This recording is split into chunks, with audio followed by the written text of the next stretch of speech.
Hi everyone, welcome to my channel education file. और आज इस वीडियो में हम पढ़ेंगे culture, social mobility and modernisation, और इसका नेचर क्या है और इसका इम्पैक्ट क्या होता है एजुकेशन पे, और एजुकेशन का सोशल रिकंस्ट्रक्शन पे क्या रोल होता है।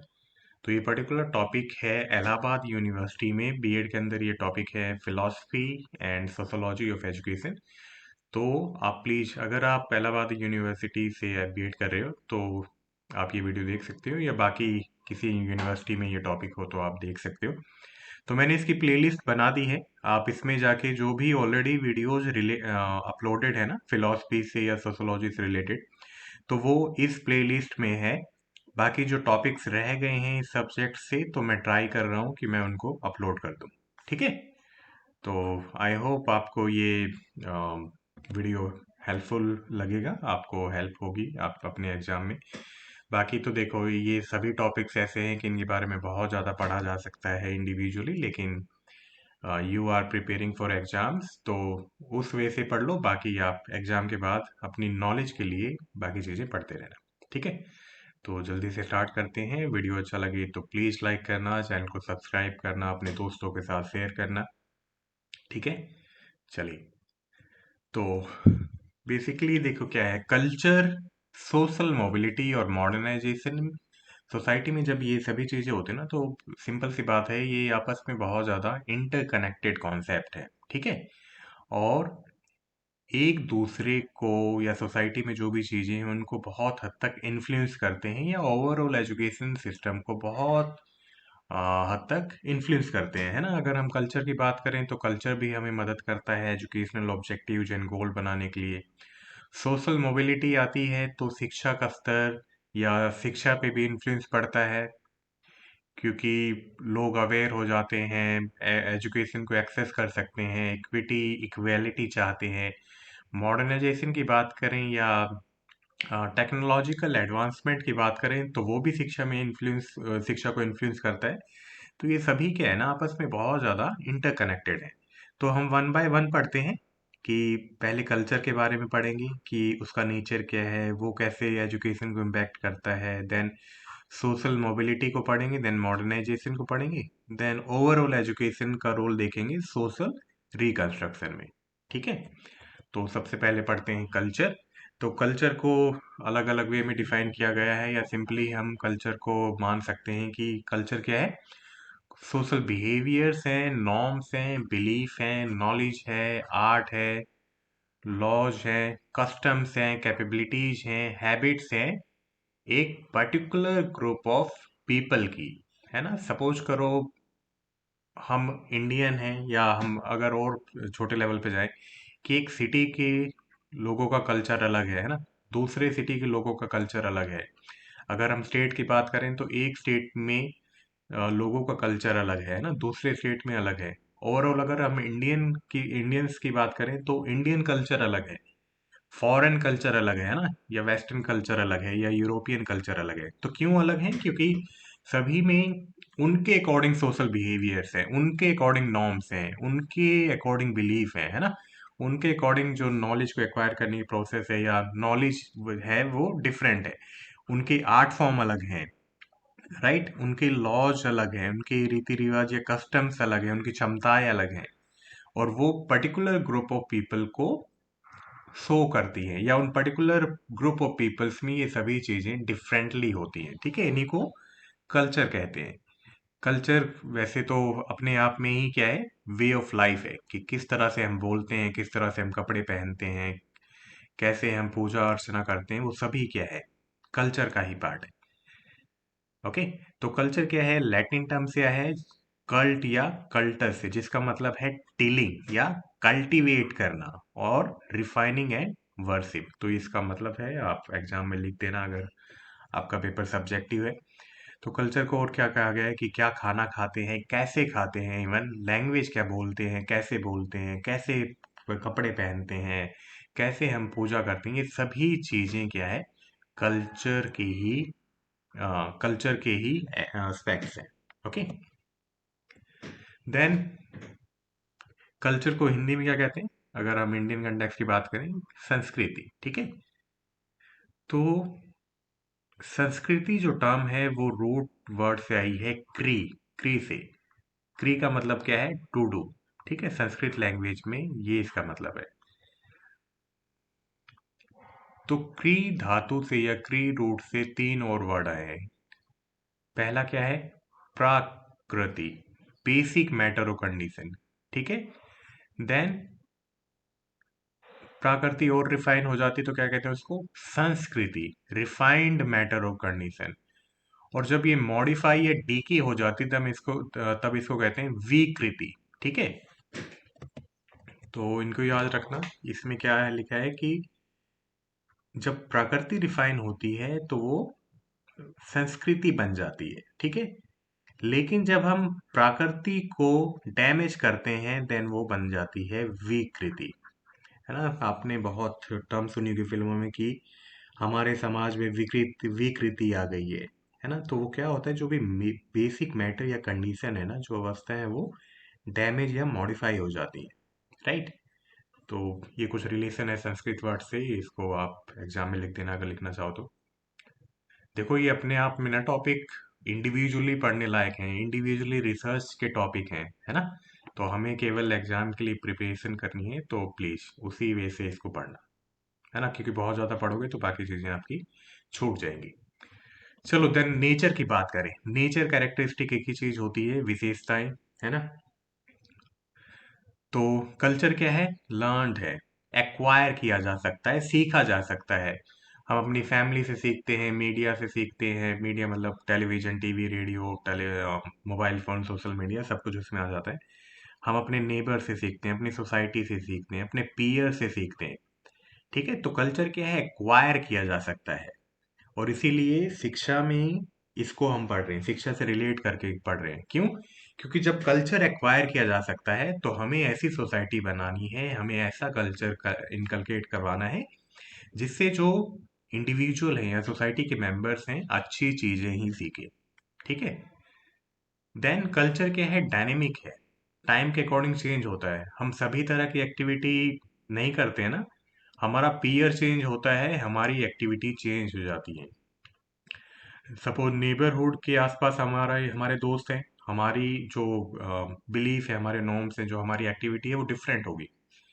और वही हम स्कूल में चले जाते हैं, कॉलेज में चले जाते हैं या किसी भी फॉर्मल सेटिंग में चले जाते हैं तो हमारी हमारे जो कल्चर है वो तुरंत चेंज हो जाते हैं। है ना?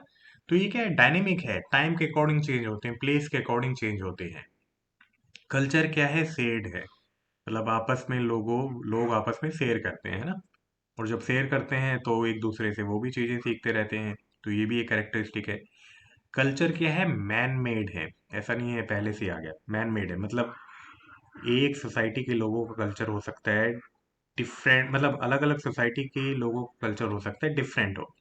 क्यों हो? क्योंकि वहां पे एक जैसे लोग रहते हैं और टाइम के अकॉर्डिंग उन्होंने कुछ ऐसे रूल्स एंड नॉर्म्स बना दिए हैं, लॉज बना दिए हैं जो कि इन्हीं पर्टिकुलर ग्रुप के लोगों में शेयर होता है, अनटिल अनलेस उनकी आपस में इंटरमिक्सिंग ना हो, कि आपस में वो शेयर हो। और ये प्रोसेस ना चलती रहती है। तभी तो हम दूसरों के कल्चर को सीखते रहते हैं, और ग्लोबलाइजेशन के कारण तो ये चीजें और हो गई। तो बेसिकली कहने का मतलब क्या है कि ये मैन मेड है, हम ही रूल्स बनाते हैं, हम ही उसको तोड़ते हैं, हम ही टाइम के अकॉर्डिंग उसमें डिलीशन करते हैं, मॉडिफिकेशन करते रहते हैं। ठीक है। तो ये चीजें चलती रहती हैं, मैन मेड है। Then transmission of culture is automatic. Right. ऐसा नहीं होता कि इस टाइम पे ये कल्चरल वैल्यूज नॉर्म्स हम सीखेंगे। ये सब कॉन्शियसली ना अपने आप धीरे धीरे हमारे कल्चर का पार्ट बन जाती हैं। सपोज करो हाई फाइव करना, है ना? हमारे कल्चर में नहीं था। हमारे कल्चर में तो पहले नमस्ते करना था, है ना, या पैर छूना था। वो तो अभी भी है, लेकिन हमने फॉरेन कल्चर को भी अडेप्ट कर लिया है ना? वो चीजें ट्रांसमिट हो गई हैं अपने आप टाइम के साथ। तो क्या है? ट्रांसमिशन जो कल्चर का है वो ऑटोमेटिक है।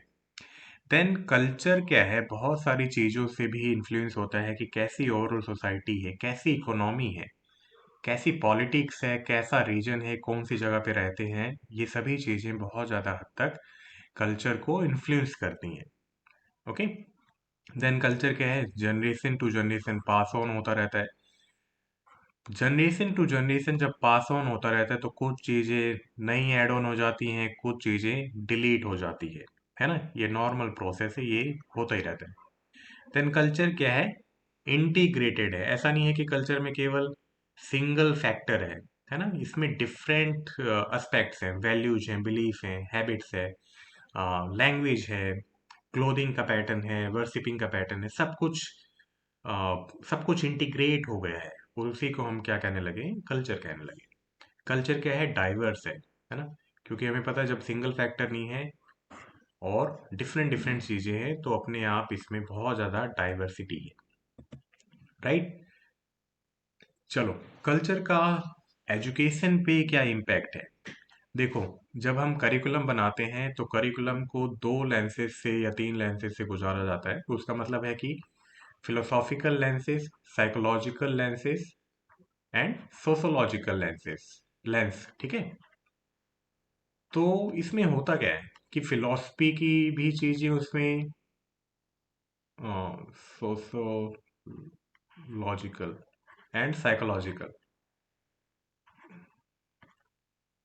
तो इसका मतलब क्या है कि जो हमारे ऑब्जेक्टिव्स होते हैं ना करिकुलम के, उनको इन कसौटी पे परखा जाता है कि उनमें फिलोसॉफिकल चीजें भी हों, सोशोलॉजिकल भी हो, साइकोलॉजिकल भी हो, ठीक है? और सोशोलॉजिकल की जब बात होती है तो उसमें कल्चर तो बहुत इंपॉर्टेंट रोल प्ले करता है, ठीक है? तो जब बहुत इंपॉर्टेंट रोल प्ले करता है तो वो अपने आप ही शिक्षा को बहुत ज़्यादा हद तक इन्फ्लुएंस करता है, और हम चाहते हैं कि जो एक पर्टिकुलर सोसाइटी की जो, मतलब जिस सोसाइटी में हम एजुकेशन प्रोवाइड कर रहे हैं, तो उस कल्चर से रिलेटेड चीज़ें भी उस करिकुलम में ऐड ऑन हो, ठीक है? तो इसीलिए कल्चर का एजुकेशन पे बहुत बड़ा इन्फ्लुएंस है। इसीलिए तो इंडियन एजुकेशन सिस्टम अलग है, वेस्टर्न का अलग है, यूरोपियन का अलग है या मिडल ईस्ट का अलग है। वो क्यों है? क्योंकि कल्चर एजुकेशन को इन्फ्लुएंस करता है, डायरेक्टली करता हो या इनडायरेक्टली करता हो, लेकिन करता जरूर है, राइट? देखो क्या है, अगर सोसाइ मतलब एक पर्टिकुलर सोसाइटी का कल्चर अगर ड्रामा और आर्ट पे बेस है तो आप देखोगे कि उनकी एजुकेशन में वही चीजें आ जाती हैं, है ना? देन टीचिंग मेथड्स पे देखोगे कल्चर के द्वारा ही इन्फ्लुएंस होते हैं। वेस्टर्न कंट्रीज में कॉर्पोरल पनिशमेंट का सिद्धांत पहले नहीं था, है ना? अभी भी नहीं है। लेकिन इंडिया में कॉर्पोरल पनिशमेंट पहले दी जाती थी, अब बंद हो गई है। क्यों हो गई है? क्योंकि हम दूसरे कल्चर से भी इन्फ्लुएंस हुए हैं, फिलोसॉफी से भी इन्फ्लुएंस हुए हैं कि कॉर्पोरल पनिशमेंट नहीं देनी चाहिए, बच्चों पे बुरा इफेक्ट डालती है साइकोलॉजिकली, है ना? तो धीरे धीरे क्या है, कल्चर सभी चीजों पे अपना इन्फ्लुएंस डालता है। अब एजुकेशन क्या काम करती है? ट्रांसमिशन का काम करती है, और हम चाहते हैं कि बच्चे हमारे कल्चर की चीजें या पुराने कल्चर की चीजें वो सीखें। फिर हम वही norms, belief, values, laws education में इंक्लूड कर लेते हैं, है ना? क्योंकि आने वाली जनरेशन उनको सीख सके। लेकिन हमें पता है टाइम के साथ ही कुछ चीजें ऐड होती हैं, कुछ चीजें डिलीट होती हैं, तो एक नॉर्मल प्रोसेस है, लेकिन कल्चर एजुकेशन को इन्फ्लुएंस जरूर करता है। देन कल्चर हमें मदद करता है कि नए पैटर्न्स को शिक्षा में इंक्लूड करें, है ना? जो शिक्षा के एम्स हैं वो कल्चर के अकॉर्डिंग भी होते हैं, पर्टिकुलर सोसाइटी के अकॉर्डिंग होते हैं, तो इस वे में भी वो एजुकेशन को इन्फ्लुएंस करता है।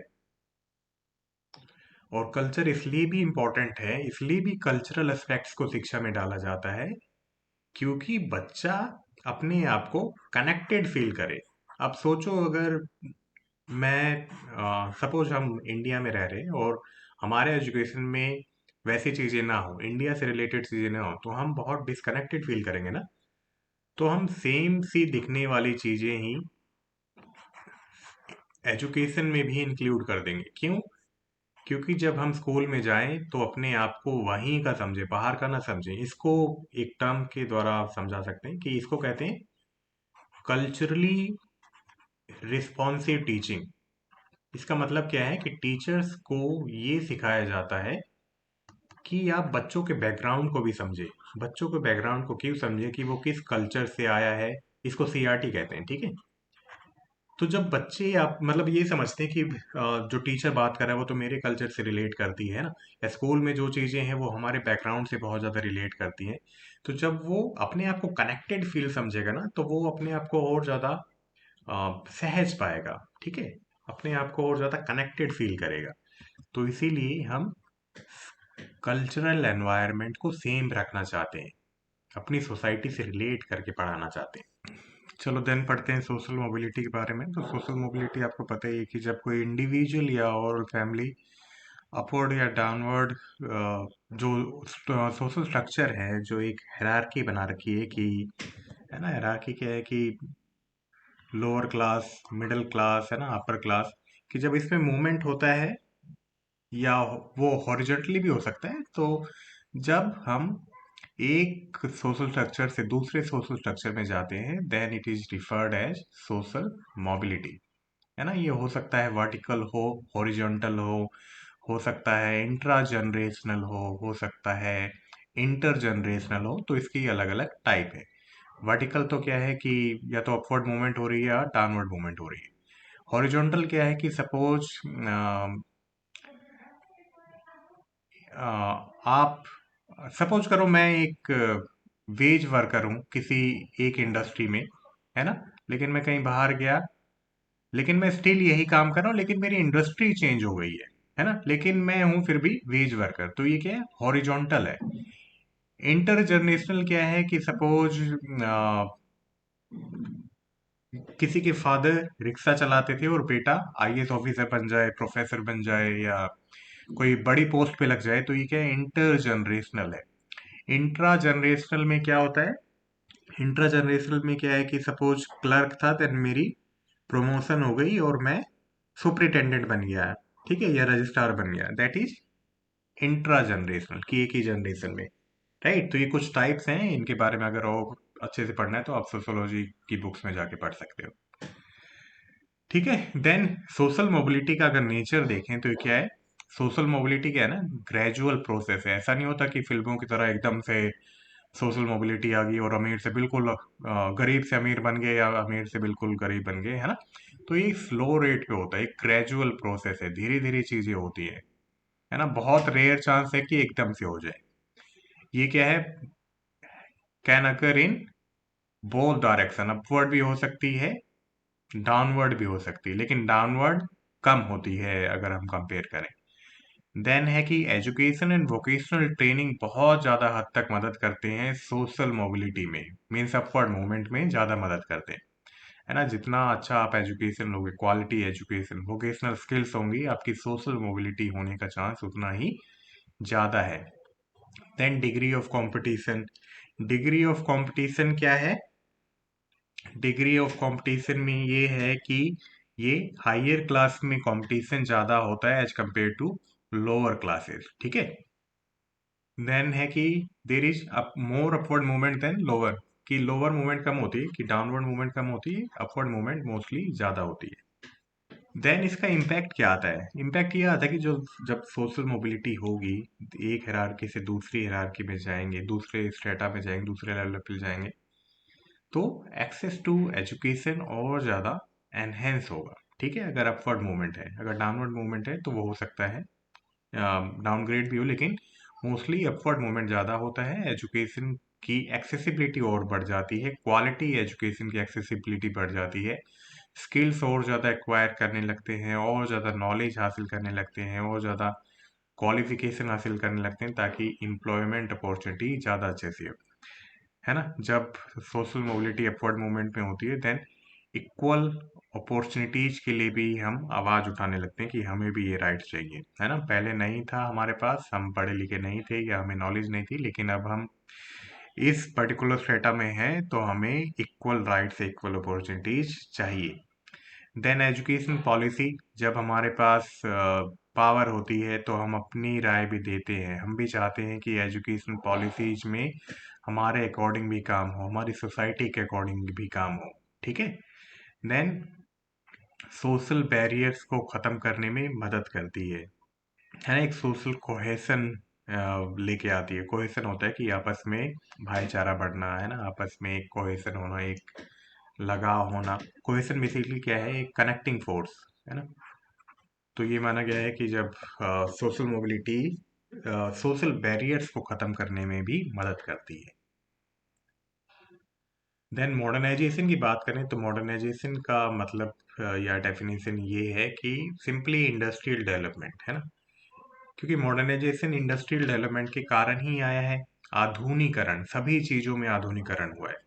चाहे हम कोई भी फील्ड ले लें, farming, education, health sector, overall industries, technology, है ना, ये कल्चर, तो सभी में बदलाव देखे गए हैं, सभी में मॉडर्नाइजेशन हुआ है। ठीक है। और ये बेसिकली 20th सेंचुरी में ज़्यादा तेजी से हुआ है क्योंकि इंडस्ट्रियल रेवोल्यूशन आया है ना। तो इसने सभी एस्पेक्ट को, लाइफ के सभी एस्पेक्ट्स को टच किया है। तो जब मॉडर्नाइजेशन हुआ है तो उसके कुछ एडवांटेजेस हैं, कुछ डिसएडवांटेजेस हैं। अगर आपको लिखना है तो ये लिख देना कि फार्मिंग अच्छी हो गई है ना, हेल्थ सेक्टर अच्छा हो गया है, एजुकेशन में टेक्नोलॉजी आ गई है। लेकिन उसके फिर कॉन्स भी हैं, जॉब्स चली गई हैं, स्किल रिक्वायरमेंट ज़्यादा हो गई है। तो ये कुछ डिसएडवांटेज भी हैं। देन अगर नेचर पढ़ें तो क्या हुआ है, मॉडर्नाइजेशन से क्या हुआ है, क्या क्या कैरेक्टरिस्टिक है। नई टेक्नोलॉजी आई है, है ना। नई नई मशीन्स आई हैं। ओवरऑल टेक्नोलॉजी की बात करें या फार्मिंग में, एजुकेशन में, हेल्थ केयर में, नई टेक्नोलॉजी के कारण नई टेक्नोलॉजी के आने के कारण जो उनकी यूजेबिलिटी है या लोगों तक पहुंचने की जो क्षमता है वो और ज़्यादा बढ़ गई है, उसकी कैपेबिलिटीज और ज़्यादा एनहेंस हो गई हैं। इकोनॉमिक स्ट्रक्चर चेंज हुआ है ना, मॉडर्नाइजेशन के कारण। सपोज करो, ओवरऑल जो इकोनॉमिक स्ट्रक्चर है कंट्रीज का, बहुत ज़्यादा चेंज हुआ है। क्यों? क्योंकि पैसे बहुत आने लगे हैं, पहले उतना ज़्यादा नहीं था। एनवायरमेंटल कंसिडरेशन होने लगी है कि इंडस्ट्री सेटअप होगी तो एनवायरनमेंट के बारे में सोचना पड़ेगा, या इंडस्ट्रीज जो बढ़ रही हैं उनके कारण पॉल्यूशन हो रहा है तो उसके कारण एनवायरमेंटल कंसिडरेशन भी होने लगी है, सस्टेनेबल डेवलपमेंट के बारे में भी और ज़्यादा सोचा जाने लगा है। Then cultural and social changes भी हुए हैं मॉडर्नाइजेशन के कारण, है ना। ग्लोबलाइजेशन की बात करें तो वो क्यों हुआ है, मॉडर्नाइजेशन के कारण हुआ है क्योंकि हम आपस में बहुत ज़्यादा हद तक कनेक्ट हैं। सोशल मोबिलिटी भी एनहेंस हुई है मॉडर्नाइजेशन के कारण। तो ये कुछ इसकी कैरेक्टरिस्टिक है मॉडर्नाइजेशन की। आप और ज़्यादा लिखना चाहो तो इसके बारे में लिख सकते हो। चलो देन एजुकेशन पे क्या इम्पैक्ट आया कि एजुकेशन में टेक्नोलॉजी का इंटीग्रेशन और ज़्यादा हो गया है ना। जो कि हम ये देख रहे हैं कि लैपटॉप यूज हो रहे हैं, इंटरेक्टिव स्क्रीन या वो इंटरेक्टिव बोर्ड यूज हो रहे हैं, प्रोजेक्टर्स यूज हो रहे हैं, या आप और ज़्यादा एडवांसमेंट करते हैं तो ऑगमेंटेड रियलिटी, वर्चुअल रियलिटी। और जब इन दोनों को यूज करते हैं तो उसको कहते हैं इमर्सिव टेक्नोलॉजी। इमर्सिव टेक्नोलॉजी वैसे कि बहुत महंगी है। आपने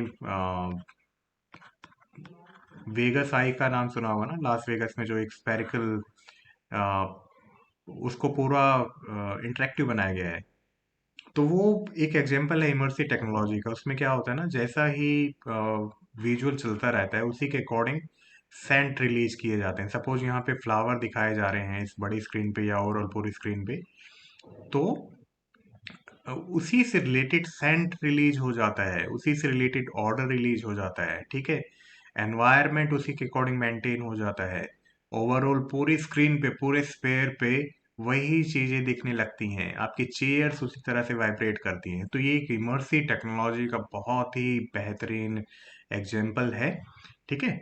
लेकिन इमर्सिव टेक्नोलॉजी बहुत ज़्यादा एक्सपेंसिव है क्योंकि सभी कुछ प्रोवाइड करना वर्चुअली एंड ऑगमेंट, मतलब रियलिटी को ही ऑगमेंट करना, उसको एनहेंस करना बहुत ज़्यादा मुश्किल है। तो ये मॉडर्नाइजेशन के कारण ही हुआ है कि हमें हमें लगा कि टेक्नोलॉजी को इंटीग्रेट करना चाहिए, करिकुलम में चेंजेस लाने चाहिए। टेक्नोलॉजी के कारण या मॉडर्नाइजेशन के कारण एजुकेशन में बहुत सारे रिफॉर्म्स लाने चाहिए। और वो क्यों लाने चाहिए, ताकि हम शिक्षा को स्टूडेंट सेंटर्ड बना सकें। ठीक है। जो ओवरऑल एजुकेशन है उसको स्टूडेंट सेंटर्ड बनाया जा सके। राइट। चलो then role of education in social reconstruction. यहाँ पे मैं कुछ पॉइंट प्रोवाइड कर रहा हूँ, आप इसके बारे में और ज़्यादा लिख सकते हो। कल्चरल प्रिजर्वेशन, है ना। शिक्षा क्यों है, क्योंकि हम कल्चर को भी प्रिजर्व करना चाहते हैं, जो भी सीखा है वो हमारे कल्चर का ही पार्ट है ना। तो शिक्षा का एक ये भी रोल होता है कि हम अपने कल्चर को प्रिजर्व करें, है ना? प्रिजर्व करेंगे और ये हमारी फिर सोशल रिकंस्ट्रक्शन में हेल्प करेगा। सोशल कोहेशन को एनहेंस किया जाए, आपस में लोगों की बॉन्डिंग अच्छी हो, भाईचारा बढ़े, ठीक है? इक्वालिटी एंड इंक्लूसिवनेस को एनहेंस किया जाए, सभी को इक्वल राइट मिले, इक्विटी हो, इंक्लूसिवनेस हो, किसी भी तरह का डिस्क्रिमिनेशन ना हो सोसाइटी में। डेमोक्रेटिक सिटीजनशिप, ऐसा ना हो कि कुछ लोग ही डिसीजन लें, बल्कि सभी लोग अपना जो भी उनकी राय है वो भी शेयर करें। जैसा कि एनसीएफ आया था ना, ये कोई भी नेशनल पॉलिसी आती है, सपोज करो एनसीएफएससी आया था, national curriculum for school education 2023। तो वो फाइनल आने से पहले ना उसका ड्राफ्ट आया था कि जिसको भी अगर कोई अपना सजेशन देना हो, राय देनी हो, तो वो दे सकते हैं। तो जो भी पॉलिसीज होती है ना, उसमें ये माना जाता है कि डेमोक्रेटिक पॉइंट ऑफ व्यू हो, सभी की राय ली जा सके। ऐसा ना हो कि कुछ कमेटी के मेंबर्स ही पॉलिसी बना ले, है ना? देश में और भी ज़्यादा एजुकेटेड लोग हैं, उन लोगों के पास भी नॉलेज है, सब्जेक्ट मैटर नॉलेज है, एक्सपीरियंस है ना? तो उनसे भी राय ली जा सके, राइट? तो ये क्या है, एक तरह से डेमोक्रेटिक सिटीजनशिप या डेमोक्रेसी का उदाहरण है। देन सोशल इक्विटी, ये वैसे मैं बता चुका हूँ यहाँ पे। तो एजुकेशन का ये भी रोल होता है कि सोशल इक्विटी को एनहेंस किया जाए, जिसके पास कम अधिकार है उसको और अधिकार देके इक्वल बनाया जाए, ठीक है? देन एनवायरमेंटल सस्टेनेबिलिटी, एनवायरमेंट के बारे में भी सोचना, फिर ताकि जो भी हम यूज कर रहे हैं उसको हम ही केवल यूज ना कर लें, वो हमारी फ्यूचर जनरेशन के लिए भी अवेलेबल हो। देन एजुकेशन का और भी रोल है, स्किल एक्वायर करना, है ना? तो वो भी क्या है, सोशल रिकंस्ट्रक्शन में ही हमारी हेल्प करता है। सोशल एफिशिएंसी को बढ़ाना, क्रिटिकल थिंकिंग एनहेंस करना, तो उसको ना आप अलग अलग पॉइंट बना के लिख सकते हो, ठीक है? तो इस पूरे वीडियो में इतना ही था। आई होप आपको अच्छे से समझ में आया होगा, आपको ये पता चल गया होगा कि एग्जाम में लिखना क्या है, ठीक है? ये कैसे लिखना है, क्योंकि आपके पास भी नॉलेज है, आपके पास भी एक्सपीरियंस है। तो वीडियोज होते हैं आपकी हेल्प करने के लिए, और आई होप आपको हेल्प मिली होगी। तो इसी वीडियो के साथ मिलते हैं अगले वीडियो में। Till then bye bye, take care.